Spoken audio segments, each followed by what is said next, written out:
జిల్లా కల్లూరు మండలం రావికంపాడు గ్రామానికి చెందిన వల్లెబోయిన నాగరాజు 20 సంవత్సరాలు. అతను పుట్టకతోనే అంధుడు అయితేనేం చదువుపై ఆసక్తితో డిగ్రీ పూర్తి చేశాడు. ఒకసారి వింటే ఎప్పటికీ మర్చిపోలేని జ్ఞాపక శక్తి ఆయన సొంతం. కనీసం 400 పైగా ఫోన్ నెంబర్లు చెప్పగలడు. ఎలాంటి లెక్కనైనా కూడికలు తీసివేతలు నిమిషాల్లో సమాధానం చెప్పగలడు. గ్రామంలో కూలీలు లెక్కలు, రైతుల మార్కెట్లో అమ్మిన పంట లెక్కలు తెలుసుకోవాలంటే వారికి వెంటనే నాగరాజు గుర్తుకొస్తాడు. అతనికి ప్రభుత్వం పింఛన్ 4000 ఇస్తుంది. దాంతో పాటు ఫోన్ ఛార్జీలు, డిటిహెచ్ రీఛార్జ్లు చేస్తుంటారు. తన టాలెంట్ గుర్తించి ప్రభుత్వం వారు చిన్న ఉద్యోగం కానీ వ్యాపారానికి కానీ సహకారం అందించాలని కోరుకుంటున్నారు.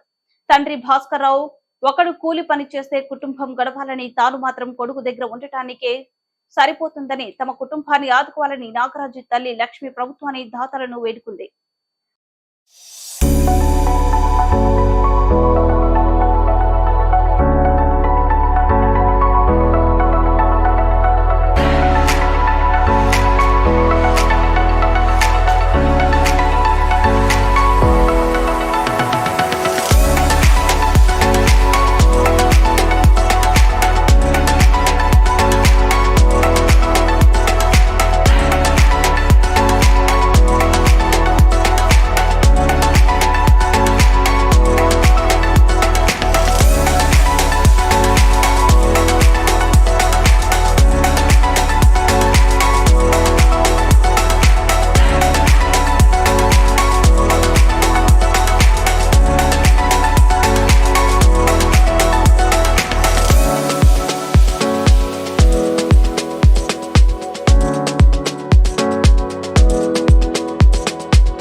నన్ను మా అమ్మ వాళ్ళు పుట్టిన కాలం నుంచి ఇప్పటి వరకు నన్ను చదువుకుంటూ వచ్చారు.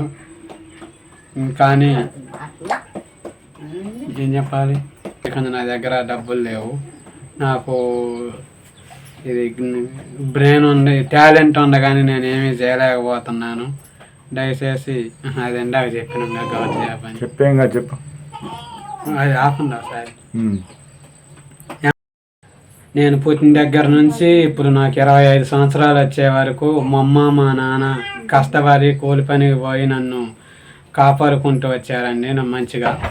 కానీ ఇక వాళ్ళు నన్ను చూసే బాధ్యత అయిపోయింది. ఇక నేను వాళ్ళని చూసుకునే బాధ్యత వచ్చింది. కానీ నాకు టాలెంట్ ఉంది, కానీ నేను వాళ్ళని చూసుకోలేకపోతున్నాను. కారణం ఏంటంటే నాకు ఆదాయం పరంగా కానీ ఏటి పరంగా కానీ ఏమీ లేదు. అందుకని గవర్నమెంట్ జాబు ఏదైనా సరే చిన్నపాటి జాబ్ ఇచ్చి నన్ను సంతోషంగా వాళ్ళని చూసుకునేలా చేయమని నేను గవర్నమెంట్ వారిని కోరుకుంటున్నాను. మా అబ్బాయికి 2 కళ్ళు కనపడవండి, గ్యాప్ చిత్తి ఎక్కువే ఉంది. రీఛార్జ్ చేస్తారు. ఆయనకి ఏదైనా ఫోన్ నెంబర్లో రీఛార్జ్ చేయటం బాగా వచ్చు. ఆయనకి చేసేది ఏదన్నా ఒకటి చిన్న జాబ్ ఒకటి ఇస్తే ఆయన కాళ్ళ మీద ఆయన బతుకుతారు. మా ఆయన కూరగాయలు అమ్మి పనికి పోయి తెస్తేనే మేము బతికేది. నేను ఆయన చూసుకుంటే ఇంటికాడే ఉంటా. చిన్నప్పటి నుంచి పుట్టకలోనే కళ్ళు పోయినాయి. ఆయన చూసుకుంటే ఇంటికాడే ఉంటా, నేను కూలికి పోను. ఆయన ఇచ్చేది సరిపోవట్లా. గవర్నమెంట్ నెలకు 4000 ఇస్తుంది, అవి చాలట్లేదు.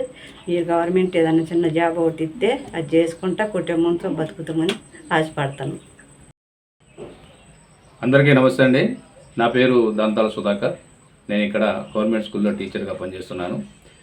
చిన్నప్పటి నుంచి నాగరాజు నాకు బాగా తెలుసు. ఏకసంధాగ్రహి, ఏదైనా సరే ఒక్కసారి విన్నాడంటే మైండ్లో ఫిక్స్ అయిపోద్ది. దాదాపు 400 పైన నెంబర్లు, సన్ డైరెక్ట్ నెంబర్స్ అన్నీ గుర్తుపెట్టుకుంటాడు. మనం కొత్తగా ఫోన్ చేస్తే వెంటనే మన పేరు చెప్పేస్తాడు. అది కళ్ళు ఉన్న వాళ్ళకు కూడా ఇప్పుడు సాధ్యం కాని పరిస్థితి రీఛార్జ్లు చేయాలంటే. మరి అంత టాలెంట్ ఉన్నటువంటి నాగరాజు కళ్ళు లేవు అని అధైర్యపడకుండా డిగ్రీ వరకు ఓపెన్ యూనివర్సిటీలో చదివి మాలాంటి వాళ్ళ సలహాలు తీసుకొని ముందుకెళ్ళి డిగ్రీ ఫస్ట్ క్లాస్లో పాస్ అయ్యి ఇప్పుడు గ్రూప్స్ కోసం జాబ్స్ కోసం ట్రై చేస్తాడు. వీళ్ళది చాలా పేద కుటుంబం, పనికి వెళ్తేనే గడిచేది. వీళ్ళ అమ్మగారు ఇంటి దగ్గర ఉండి ఆయన చూసుకుంటేనే కుదురుతుంది.